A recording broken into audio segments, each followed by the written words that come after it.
Waseem Akram fan. Everyone, me. Wow. Thank you. I think on the behalf of most of the fans that are here, I would like to thank MasterCard and SAB for bringing you here. A lot of people have come just to see you. This day is considered, I'm sure, one to remember for lifetime. And not only that, but I know today represents more than just winning a prize for a lot of people. So first of all, thank you for being here. No, I would like to thank MasterCard and of course SAB Bank that they invited me here to meet all my fans who actually literally grown up watching me probably, because I'm old, other guys are probably young now, but they grown up while I was playing. MashaAllah. And usually you don't associate this beautiful country with cricket. We only come to Saudi Arabia. I came quite a few times, but of course to perform in Umrah.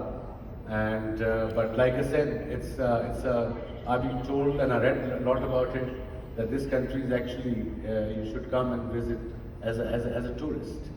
See the different cities, see how this country is progressing in the last 4 to 5 years. It's the top of the map in the world now.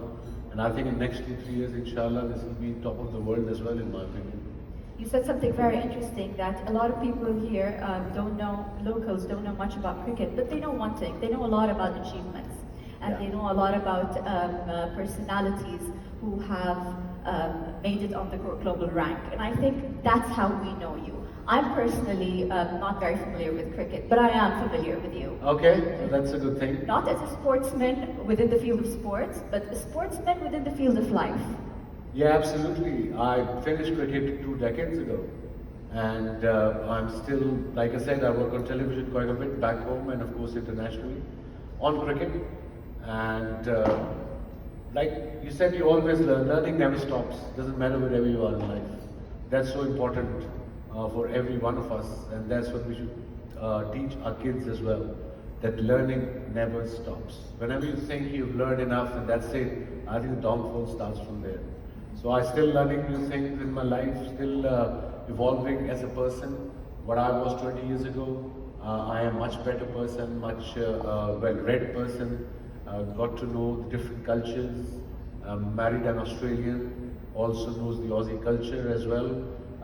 It's a very also kind of family-oriented culture, Australian. I never knew that before.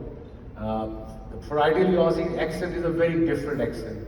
It took me 5 years to understand what my wife was saying to me. So hence our relationship was really good for first 5 years. I don't think she's complaining though. I don't think she's complaining though, if you don't understand what she's saying. I just nodded. Yes. So that works. And my mother is Punjabi from Lahore, born and bred in Lahore. She got married when she was 16, long time ago. Probably 9th, 10th class, maybe in school. So she doesn't know English. And my wife doesn't know Punjabi/Urdu, so they have the best relationship in the world. Because they don't talk to each other, they just say, I love you, I love you, I love you. It works for me. Well, Waseem Akram fans, that's the first message. Are you taking notes? You said something very interesting. You were speaking about connectivity and then introducing different cultures with each other and connecting different cultures with each other. And that concept, I think, is also a large part of today's partnership between both SAB and MasterCard. Sure. And even though a lot of cultures who are not familiar with cricket, just like ours, still know you, you've been able to cross borders and spread a message beyond just your culture or just your field. So, what do you say about connectivity? Spreading your message across different people, being open-minded and being... Yeah, I can give you my example. I was 20 years old when I got signed up to play county cricket for Lancashire. Lancashire, as you know, I can relate, you guys can relate to it as a soccer city, Manchester. Old Trafford cricket ground was opposite Old Trafford football ground, the famous Old Trafford football ground, the Manchester United. And I remember first year when I was 20, 21, again, first 2 months, I had no idea what they were saying. As you know, I had an up north accent. You want Kupa, I didn't know what Kupa was. Then I realized, oh, Kupa tea, after about 6 months. But as a young kid, I realized, I thought to myself, look, I want to learn that culture. I want to make friends with my colleagues who are actually, Britishers, instead of making my Pakistani friends in there. I'll have my Pakistani friends in Pakistan, but I'll want to be friendly with my colleagues, players I'm playing with, and get to know their culture. And hence, that was long time ago, 2.5 decades ago. I still have a house there. I still go there every summer with my family, and my boys were born there. My 9-year-old loves it. So yeah, connectivity, learning other culture. Learning other culture doesn't mean that other culture does something that your religion doesn't allow. You have to do it. You don't have to do it. They can do whatever they want. You can just be with them and do whatever you want to do. They won't tell you what to do if you don't want to, and you do the same thing. And I think that's I also learned. And I thought this day, and it's a social media age, as you all know. I thought social media, when it started about good 9 years ago, 10 years ago, I thought it'll spread love, knowledge. But unfortunately, it's gone the wrong way. And I think that's where we have to keep an eye on our young generation or our kids. And when parents talk about, I don't know what my kid is doing on social media, that's your fault. I know my boys, 25 and 23, they're big boys. But I still know, I follow them on whatever they do on social media. I have a 9-year-old, she's not on TikTok, but she pretends to be a TikToker. And obviously, a mother is like a hawk, that what she watches and what she doesn't watch. And that's very important to convey this message and keep an eye out for your kids. And because there's so much fake news, false, stuff going on that you believe it. I realize now every news is not the right news. Most news are fake news. So confirm, reconfirm, and then believe. This is what I've learned in this day and age. And that's what connectivity is all about. You've got to connect with other culture, learn from it, learn the positives of the other culture, not the negatives. True. And only then can we live in harmony with the present. Absolutely. Before moving on to our next question, something you just mentioned a while ago was the cheat answer to one of the questions that we're going to ask later on. Sure. So I hope you guys took notes. Moving on, they say that it's a great gift when somebody finds their career within the borders of their passion. Sure. And I think that's obviously, and there's no doubt on that, that what happened with you when you went into cricket. Yeah, there was no plan. You see, that country I come from, there is no system. In a way that, in Australia, maybe I don't know about Saudi, in soccer probably have a system. If you find a young player, you follow it. As association, federation, in Pakistan we don't have anything like this. I got picked up for Pakistan team when I was first year in my college. I was just under 17. That was a total fluke. Usually it doesn't happen. Usually you play club cricket, then grade 2 cricket, then first class cricket. You perform there for years, then they pick you up to play, represent your country. I was the lucky one maybe, got picked up, and the players, my first captain was great Javed Mianda, who picked me up actually. He saw me in nets and he said, you're going to play for Pakistan. And I had his poster in my room. And then I met the great man Imran Khan when I was on a tour of New Zealand. He joined us in Australia. He was my hero, so was Javed Mianda. I had his posters in my room. I used to go to the stadium to watch these guys play, just to get the glimpse of them. And finally I was playing with them in the same dressing room for months. And I also learned early on that in life you do need mentors, positive mentors who can guide you the right way, what to do, what not to do. And obviously I didn't listen to all of it. I made some mistakes, and every kid bound to make mistakes. If you don't make mistakes, how will you learn? You can't guide your kids all the time, 24/7. You tell them, you teach them the principles, right or wrongs, and then it's their decision. They will make mistakes, and it's natural. It's human thing, and then they learn from it. And I told my boys when they were young, even I think when they were 15, 16, I said, if you made a mistake, admit it. It's better to admit your mistake and move on, instead of lying and then more lying and then more lying, and they learn that way. It's an easy way to spend life. And that's what I believe in. I made a lot of mistakes in my life. I wrote my book last year and a half before. It was very painful to write that book because that book is based on my personal life. All my fellow cricketers who've got people change for better. They change for better. They have beards now. They pray 5 times a day, and like every Muslim should do, and they preach Islam as well. They travel the world. So they were more worried about my book because they thought I'll be writing about them, what they did as they were young. But I didn't. I just wrote about myself, that what I've been through as a young kid and what troubles I had, how I came over it. Like I got diagnosed as a diabetic when I was 29, peak of my cricketing career. So I've been diabetic for 24 years now. So I'm a role model for diabetics all over the world, especially cricketing playing countries. I visit the hospitals. I'm brand ambassador for Roche in Pakistan and of course with Novo Nordisk. And I will spread awareness. In Pakistan, I don't know about Saudi, but Pakistan is number 3 in the world at the moment as far as diabetics is concerned. Almost 38 million people are diabetics and mostly a type 2. And type 2 is lifestyle. And what is lifestyle? Lifestyle is eating late, sleeping late, not exercising, and not eating the right thing. And I'm 57 now, and I learned that whatever you eat, that eventually affects you. Not when you're young, or after 40, after 50, it affects your body, it affects your face, it affects your muscles and everything. And I try to lead a very healthy life. And I think married an Australian also helped. Before I married Sharira, my wife, I used to go out for dinner at 10. Get ready at 9:30, go out for dinner at 10, come back by 12, 1. But since I've been married 10 years, I go to bed at 9:30. I know it sounds boring, but when you're 57, it's fun. So I go to bed by 9:30 in Melbourne, in Pakistan as well by 10. Wake up at 5:36, do my 8K walk, then come back and drop my daughter at school, then go to gym, and then I start my day. So that's what I do.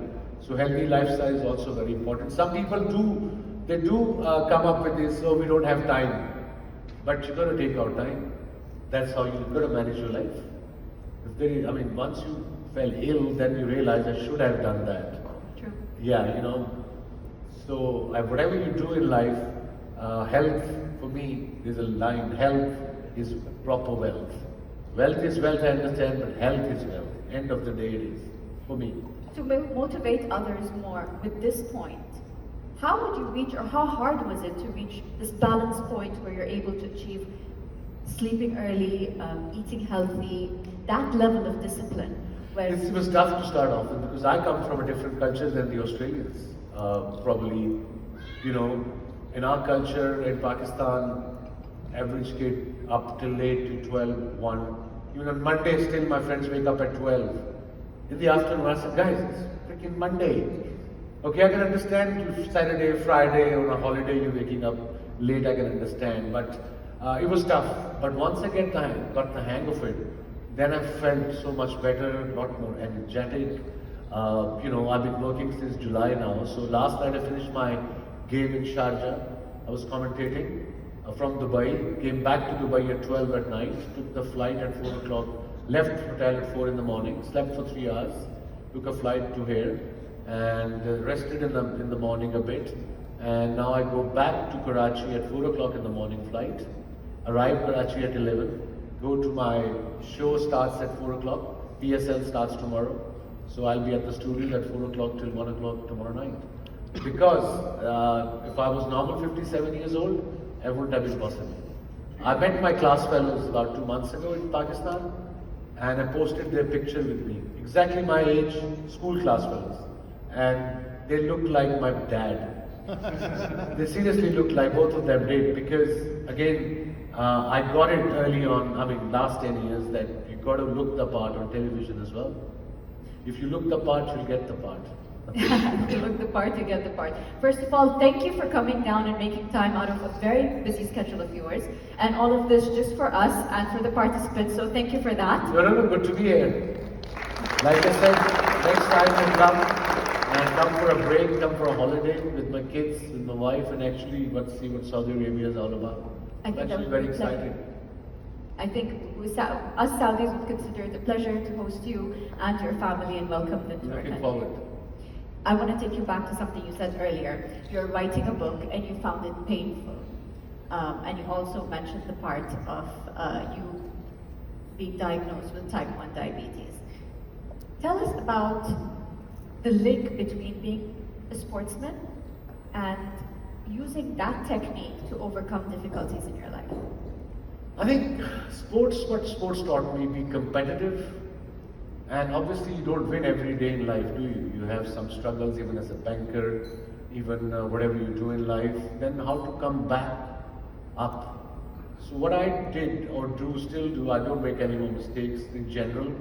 But when I was playing cricket, if I didn't play well, if we lost a couple of World Cup final, we lost, I was captain to Australia.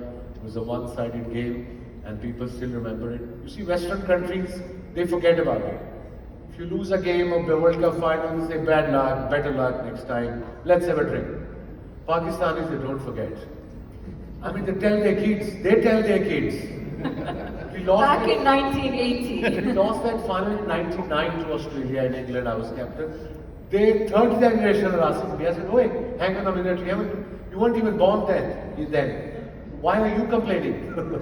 But end of the day, game is a game. Somebody has to win, somebody has to lose, and you have to move on. That's what I did. I moved on very quickly because I had to play the game next day. I had to gear myself for the next game. Okay, you learn from your mistakes and move on quickly because you have to another battle next day. You found out that you were diagnosed, correct me if I'm wrong, Yeah. while you were Yeah, 29. I retired at the age of 37. I played with it for 8 years, international cricket. But you received the news while you were in a match? No. I started losing weight. I was on a kind of there was a break in 97, I think August it was. And I started losing weight and I felt sleepy all the time. I felt hungry all the time, weak, and I felt I was urinating quite a bit and thirsty. And I didn't know what was happening to me. I went to a doctor, they couldn't diagnose it. My dad said, why don't you go and have your blood sugar level checked? I didn't know what blood sugar level was. 1907, there was no awareness of diabetes. And my dad took me to a doctor, they checked my blood sugar levels. Normal was 100, mine was 440. And those days, now technology has gone up so much, the medicine. But those days, the syringes were the needles are about that big. And you have to carry a vial that big. Now there's disposable pens. You have your jab and you can just put it in a fridge or wherever and move on. Put it like a pen. Those days were tough, and as a diabetic, the sugar levels go down as well. I didn't know that as well, that hypo as they call them, hypoglycemia. And that was tough. I was struggling mentally, physically. And I think my late wife, God give her a place in Jannah, she left us in 2009. My boys were very young, 7 and 9, and she was a psychologist. She helped me a lot. She got me the books. There was no Google then. There was no phones then. She got me the books. She said, read the books. And then I started reading stuff on it. And since then, I never looked back. So yeah, it's all in you. If you want to have the will to live a healthy life, you've got to be disciplined. And that's what I do. I try to be as disciplined as I can. And I think that's has helped me. Despite it being difficult? Yeah, I played with it for about 8 years international cricket. Got a lot of wickets in both the formats. And then I retired at the age of 37. I think that's a message for all of us. Do not give up just at the first knock of any challenge, but to continue as much as you can. Thank you. Thank you. Everybody here looks up to you in some way or the other. But today, not yesterday, today who inspires you? Today, I think in the beginning of my career, like I said, mentors are very important. Imran Khan was one of the main force.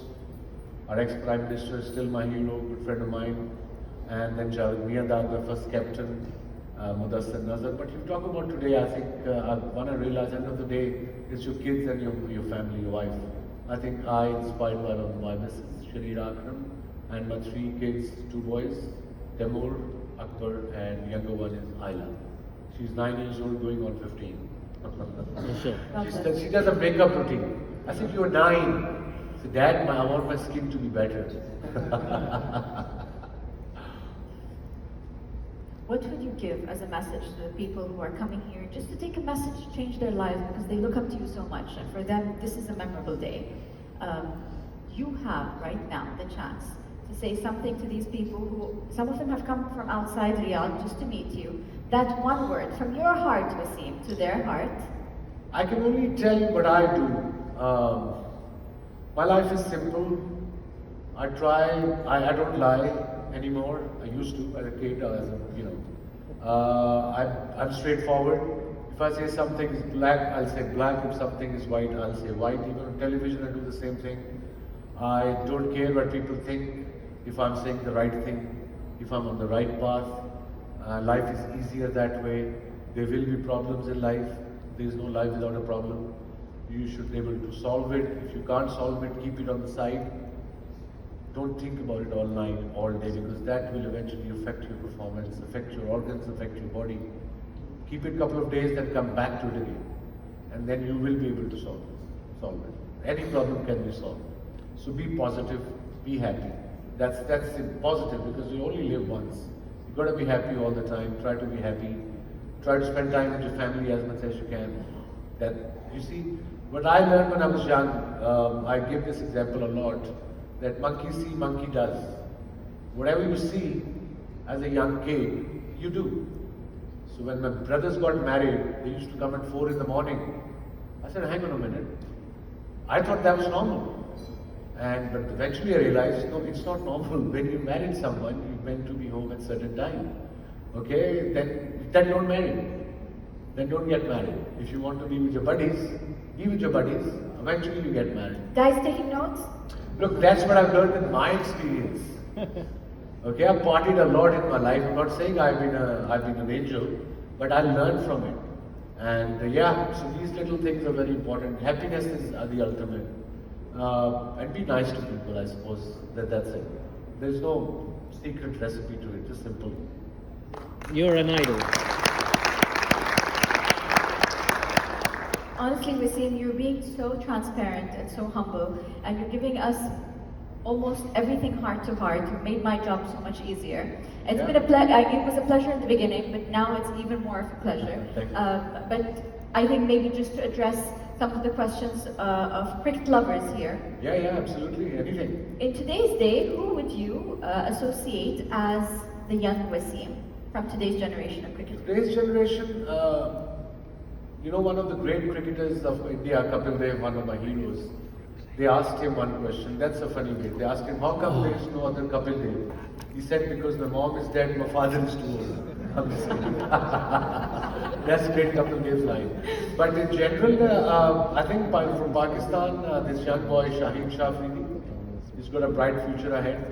But nowadays, priorities have changed. The cricket has changed. Our time, there was no mobile phones. And imagine if there was social media, I probably would have been banned for after a month, the amount of party we did in Australia and England when we played. But nowadays, these kids are always on their phones. So there's no social life for these kids. And but young Shaheen Shah Afridi got a bright future ahead, I think. He's also a left-arm fast bowler. And he's also very young, he's 23. Recently got married to one of our cricketing greats, Shahid Afridi's daughter. So I think he's got a bright future ahead. He can be a future star for Pakistan and in world cricket. Thank you. It's not every day that we interview somebody that's so easy to speak to, that's so transparent and has their heart on the sleeve. So thank you for that. Well, thank you. And I'm sure a lot of the fans who came here would agree with me that we want to make use of your presence here with us as much as we can. It's not every day that we have Waseem Akram here in Riyadh. So we want to get a little interactive with the people who are here. Sure. We're going to ask 5 questions, all cricket related. I'm not allowed to give any hints, but I mean, you can if you want to. You already have given an answer to one of the questions before, unintentionally. And of course, the winner gets a signed cricket ball. Okay. So let's start with our first question. In ODI cricket, Waseem Akram is the first bowler to reach 500 wickets milestone. In which year was that? Anyone? Is some there? Okay, I'll give you options. Who says 1999? No, he's got a mic. You tell me. No. Which year? 1999? Should be 2002 or around 2002 or 3. One.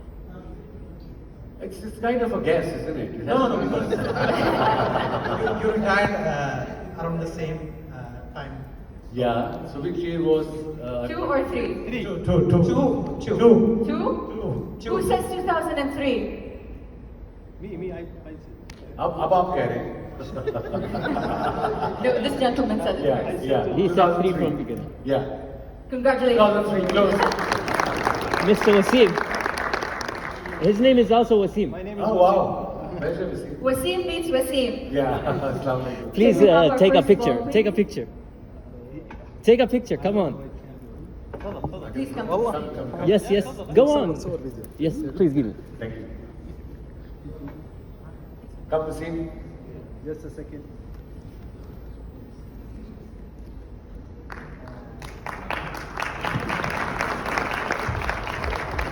Pleasure meeting you. Thank you. There you go. Come.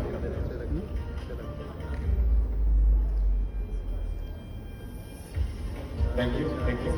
Pleasure. Thank you. Okay. MashaAllah.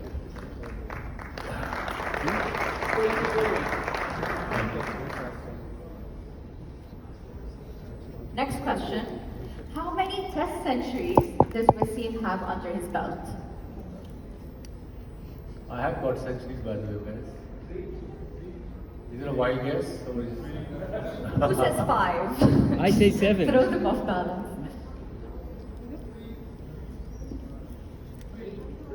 6? I think 2. No. Three. Yes, that's the right answer. 3 is the right answer. Somebody's making it easier. I'm trying to make it more difficult. Right? Yeah, come for a picture. Sure.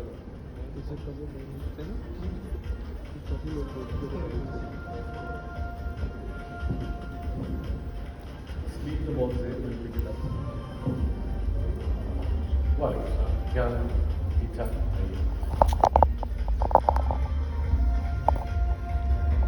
Thank you. Thank you.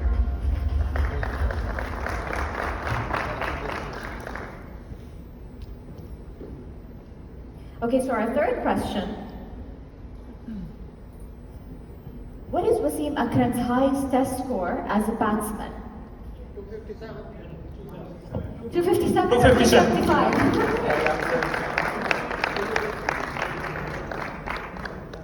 Nice. What's your name? Zahid Farooq. Come. Welcome, Zahid.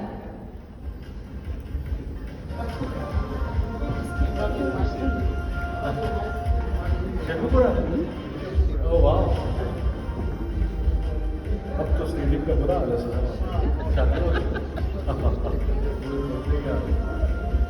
Thank you. Can I have one just for being a fan? Yeah, sure, you can have one, absolutely. I would love to. Yeah, come. Okay. I've watched you for over like 30 years. Wow. Since you were young and in Lahore. Okay, wow. So can I have like Sure. Thank you. Come for a picture.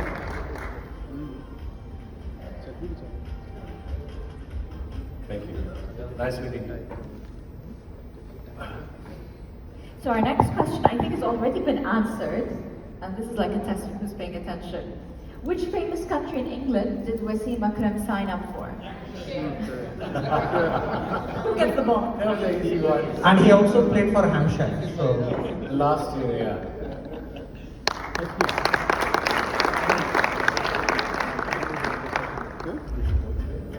What's your name? Oh, wow, mashallah. Dr. Asif, welcome. How are you? تعطيني إياها؟ هذا ذكريات. I can imagine, yeah. طيب خذ منه واحدة ثانية عشاني. هذا التدريب كم؟ ما ابغى كم، ابغى واحدة منه. Okay. I know. Thank you. We're done with our questions, but we have one extra ball. You want to give a question? Yeah. Can I have that one? and instead, I want to ask the question. Huh? Yeah. Just come. Oh, catch it. Yeah. Yes. So the question Question. is, Yes. MashaAllah, you have been a hero and a legacy and a champion player for many years in many teams, many fields.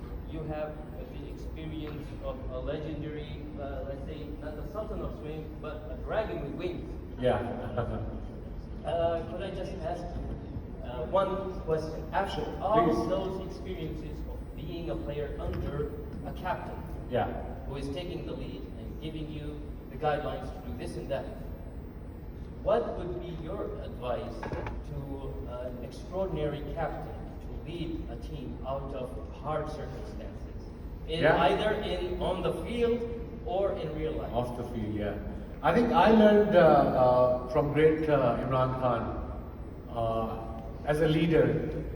I think when they talk about he leads from the front, that means he sets the tone himself. He used to set the tone himself as a leader, as a captain, as a bowler, as a batsman, as a fielder during practice, or not instead of sitting on his butt and telling us what to do. He used to do it himself and we used to follow him. And he was always there to win. He always said, I remember that World Cup '92 that changed the face of Pakistan cricket. We started off really badly. We lost the first practice game to South Africa. We lost a practice game against Sri Lanka. Then we played over 40 cricketers in Canberra. We lost that as well. So Imran was saying, the skipper, captain, I call him the skipper, he was telling us that from the beginning we're going to win this World Cup. Because he had a vision and he had some goal. His goal was to build a hospital, cancer hospital, free for poor people. Because he had an experience, his mom been through a lot. She was diagnosed with cancer and she passed away eventually. And he said she endured a lot of pain. And he had the money, they were reasonable, upper middle class family, they could afford it.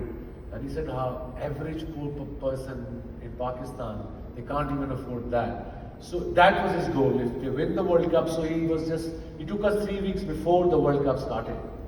And from there on, the first game we played of the World Cup against West Indies, we lost by 10 wickets. He still said after the game meeting, we're going to win this World Cup. Can you highlight those skills so it will be easier for everyone? I think skill is, then I became a captain and I learned from him how to lead. You see, body language is very important as a leader. If things are going down, the whole team is looking at, not staring at you, they'll be indirectly looking at you. And if your body language is positive, they will follow your lead. And that's it. There is no, secret recipe for that kind of leadership. Your body language as a leader should be positive. Things will go down. Things might not happen the way you want it to be happen, but it will fall at the right place if you are in the positive frame of mind. The whole team will follow you. This is simple. Thank you. Yeah. How would you support the MasterCard program? This priceless moment. I've been associated with MasterCard That's for the last, main question. for last 5 years, and we've been doing traveled quite a bit. Unfortunately, the COVID came in between, and we couldn't travel anywhere. But I think MasterCard is the biggest brand in the world. And Does it help solve issues? I mean, make life easier? Of course they do. Does Of it course help they with do. the discipline? I think they are going into the developing countries too now. They're coming into Pakistan with something new product that average person can enjoy that we don't enjoy anymore. Tap and go kind of stuff. So yeah, it's happening in Saudi for a long time, but Pakistan it hasn't happened yet. So maybe I think that's the next step for them to make life easy for average person. Thank you very much. That was so kind. Thank you. Thank you. And I think now we've reached to the last segment where we're going to announce the name of the winners. And of course, these people have come mostly to come and meet you and to take a Sure. picture with you. But I would like to highlight one point that yes, they are taking prizes because they have won, but at the same time, them coming here and seeing you is a prize on its own. So thank you for that, and I know they consider that themselves, so I'm saying on behalf of them, thank you for being here, and thank you for being a prize, Mr. Waseem. No, thank you very much. Thanks for inviting me. I'm going to start with the names. We're going to start with Mr. Rajiv. Please come to stage.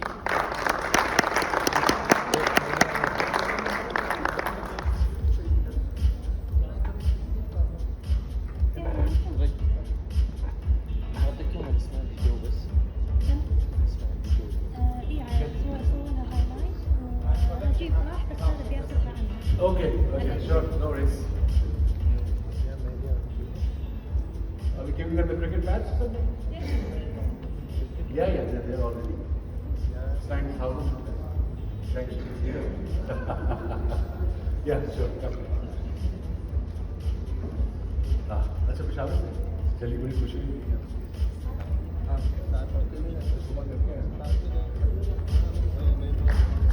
Thank you. Mr. Soban bin Reyes. Please come to stage.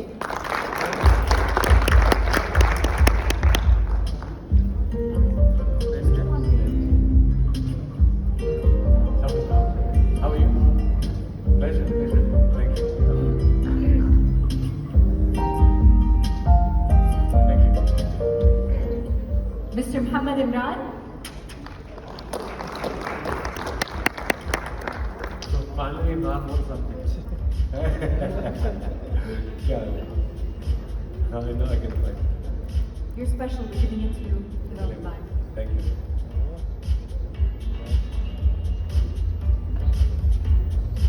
कल कर रहे हैं कल ये sir कल चार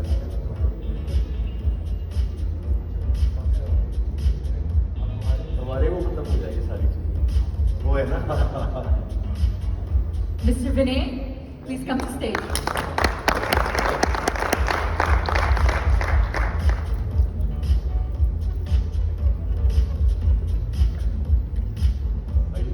दोबारा thank you come listen thank you We have another Waseem. Mr. Waseem Azam.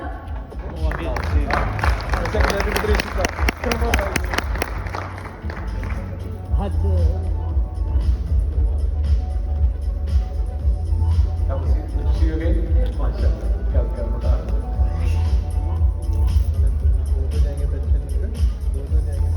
Thank you. Next is Mr. Munib Thakur.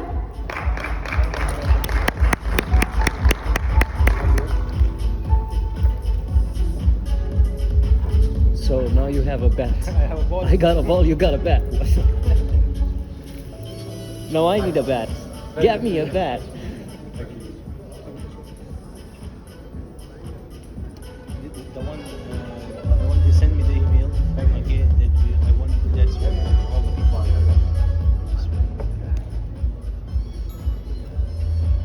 Yes, I would like to have that autograph too. You don't have? At the end, it's there. This is Waseem? Yeah. You sure? Yeah. Then why is it?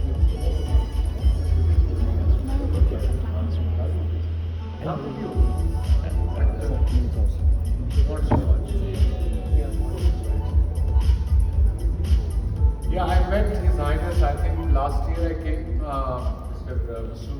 Bashar, he's the chairman of Cricket Federation. I convinced them to have a proper cricket league here, and I said I'll bring the league. But I've also learned that Saudi is like a test cricket. You have to wait. You have to wait, and eventually things will fall in the right place. So hopefully we'll bring a league here and make a proper cricket ground. Thank you. Mr. Azhar Akram.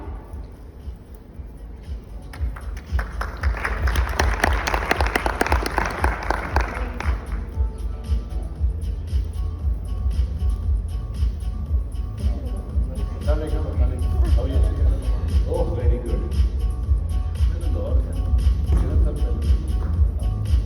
अच्छा time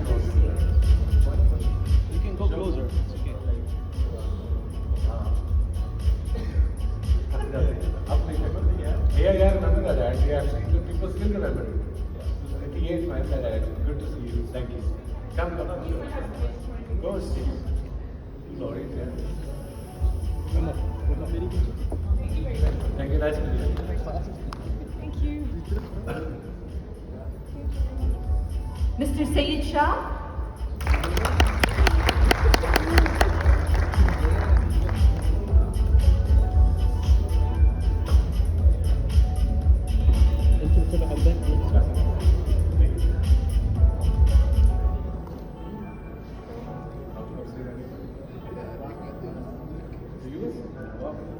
Acha.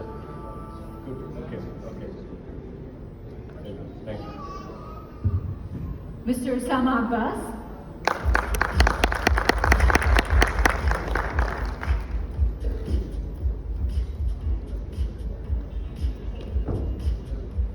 Hi. How are you?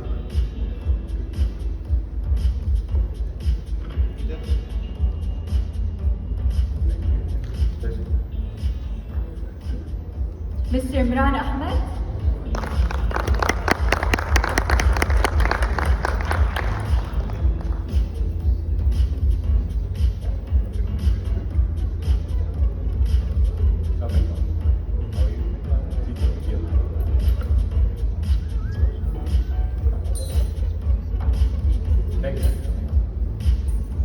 Mr. Sharif Kamal.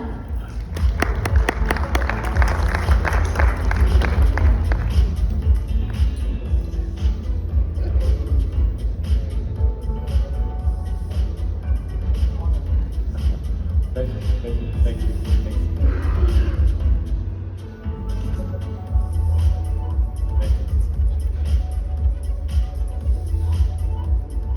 Mr. Asim Safdar.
That's an old picture.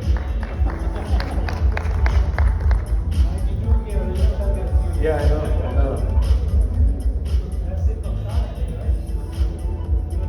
Yeah.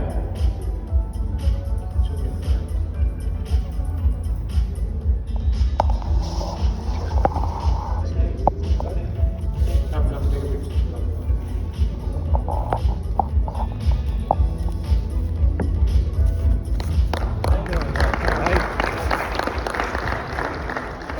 And we've reached our last name, Mr. Muhammad Ashad.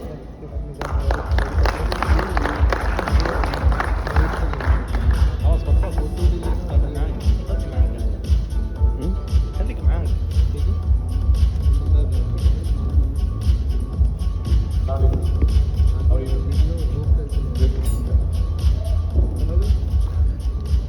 I need an autograph. I will ask him. maybe five I will ask him. Don't worry. From far. I will not approach him like. I will not make a scene. ممكن ابو مريم بعد ما خلص صحاري تقدر تروح خله يشوفني من هنا مجهز له. خله يشوفني من هنا متجهز. انا ما ابغى اكون احد قبل يعني اي لا معلش. Okay, got it.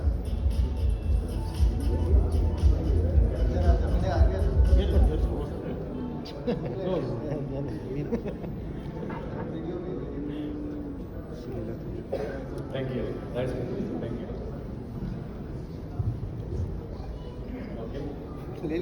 I'd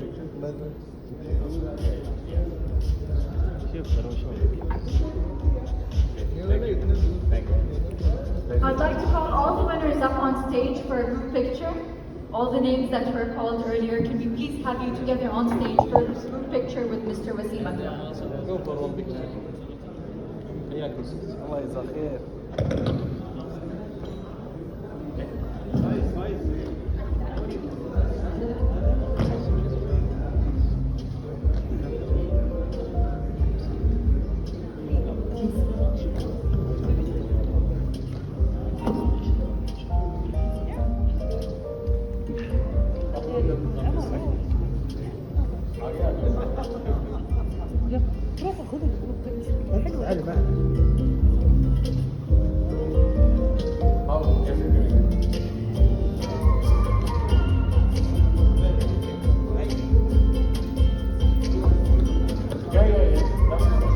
Mr. Ashraf Saeed, can we please have you on stage, Mr. Ashraf?